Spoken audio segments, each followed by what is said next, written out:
Hello, everyone, and welcome back to Lonk's Takes. Today, I thought we would go through the new DBS Chapter 92 that just came out. Just a little warning, I haven't been uploading as much because I lost my voice for a bit, and as you can hear, it is not 100% back. So, I apologize if my voice kind of goes out here, but I will try to get through this little kind of quick reading of this chapter to see if there's anything new and kind of just give my thoughts and comments at the end. So let's just jump right into it. So right off the bat here, I've been told that like most of this dialogue is unfortunately just exactly the same as the movies.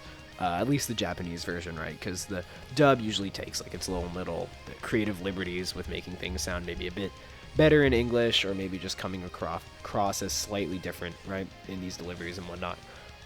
But this is the first time we're seeing the Gammas fight, and just like personally, and I want to make this clear, this is just my personal opinion.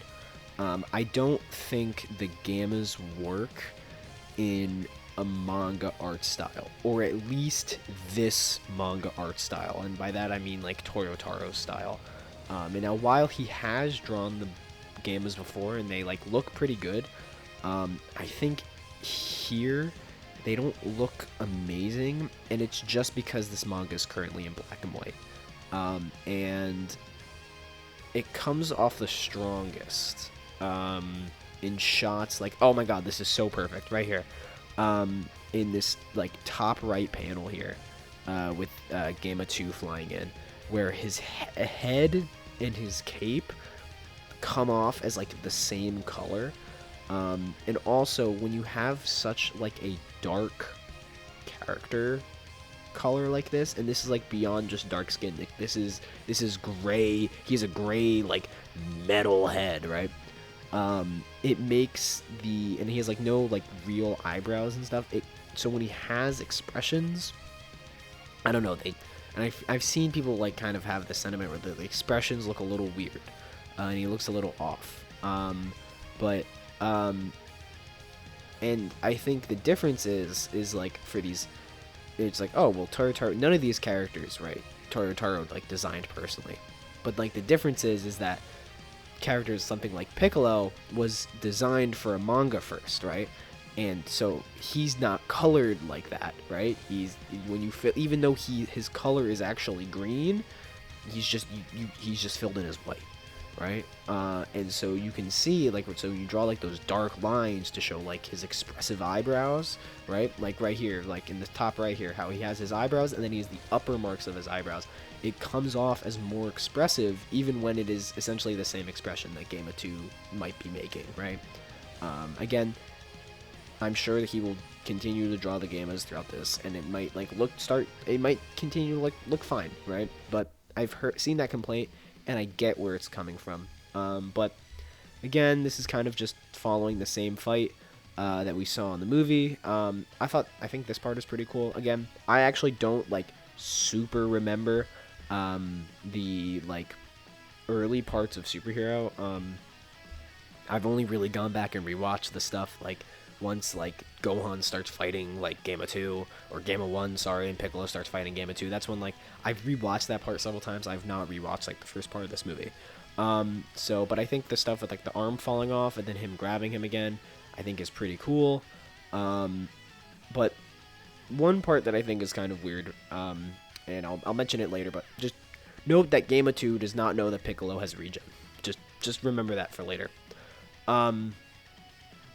So yeah, he's beating him up, he kicks him, elbows him. And then this line's also interesting, that he knows all of Piccolo's moves now, and like starts dodging him and stuff, which is, I think, a little interesting given how like I don't think he even needs to know his moves if he's just like that much stronger than him, which we like know to be the case in a little bit. And I'm actually interested to see what Piccolo says here. If he says the exact same thing he says in the movie, that has crazy scaling implications for the manga, but we'll get into that into a sec. Okay, he shoots off the attack. Again, this is not, I don't know, this doesn't look like the kind of action that was in Toyotaro's like previous stuff. Like I don't know, something about this, like the empty space in this paneling here. Like it's very clear that like he didn't design this and that I don't know, he's copying someone else. Let me know what you guys think.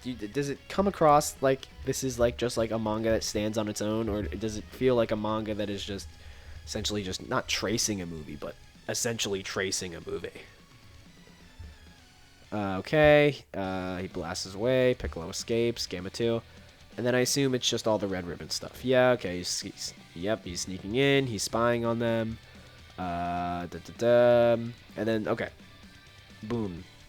Cell Max. Let's see. About the Gammas. Okay, so Cell Max. He freaks out. I think in the movie, I forget. Do they show Cell Max in the movie this early, or does Piccolo just see him, but we don't?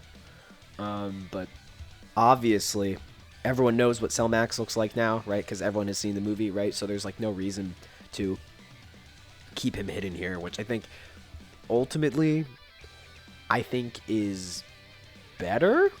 I'm not 100% sure, but it's like obviously Cell Max is going to look like Cell, so I don't know why they like hid that fact. I guess it's just the shock of over like what form he's in, right? But I mean, his design doesn't end up changing anyway, so. And then does they say he's unfinished? Okay, they do. So he's still unfinished in this version too. And then the one major difference that I've heard that this chapter has is the dialogue right here on the right page here, where Bulma says that Vegeta is just with Beerus. And in the original movie, she says that Vegeta she's not seen him in 3 weeks, which is interesting. And the reason they changed this was because the Granola arc essentially took place more than the length of 3 weeks.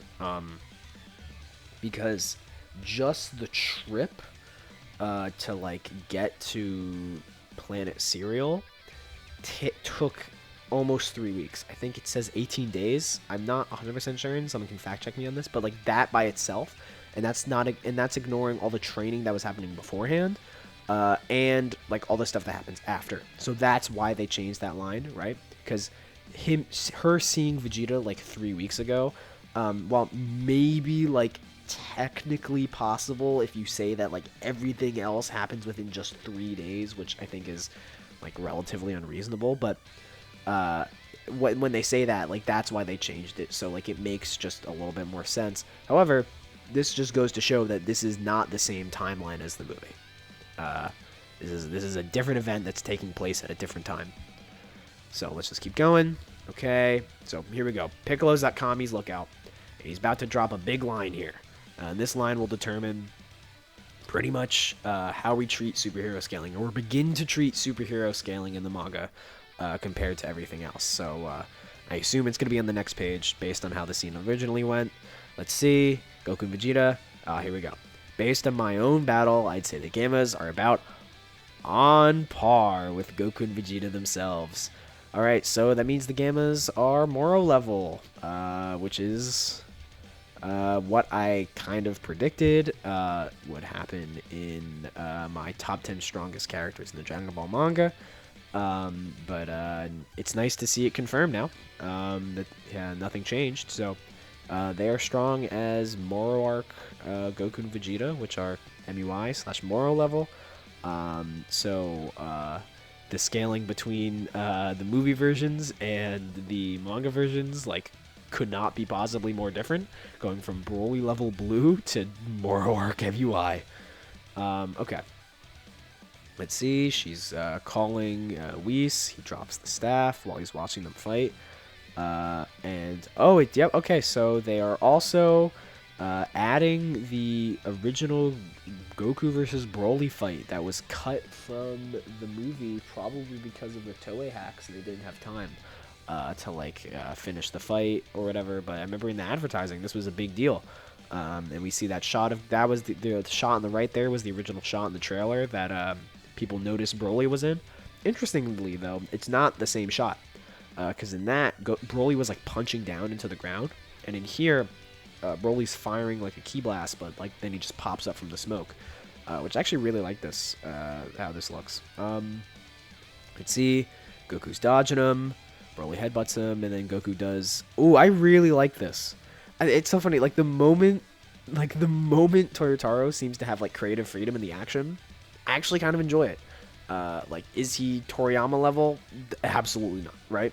But this is creative. I really like the shot of, like, him just instantly, like, snap flying around and coming back around. I think that's really creative.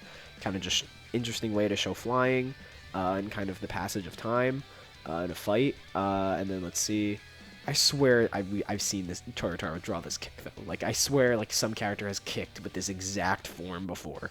Like when Vegeta kicks Goku. Yeah, that's when Vegeta kicks Goku during the Moro arc. Not Moro, the Granola arc. When base Vegeta kicks Goku.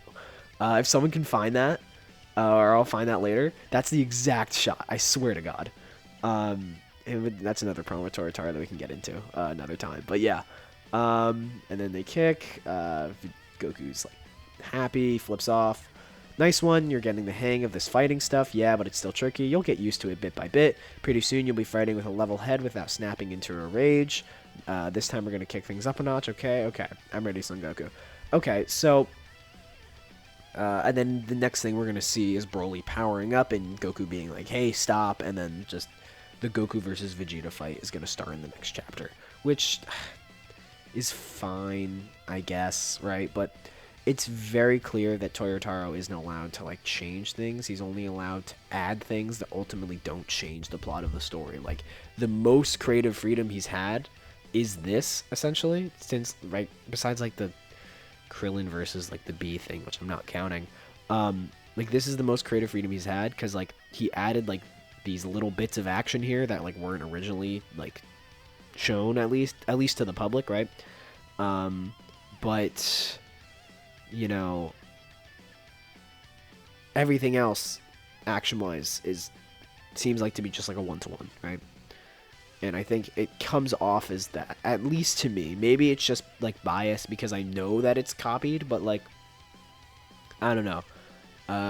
You guys tell me if I'm just being like, not paranoid, but you know what I mean, like, I'm overthinking what the action looks like, but something about this fight feels just a little bit more interesting to me to look at than that Piccolo fight. And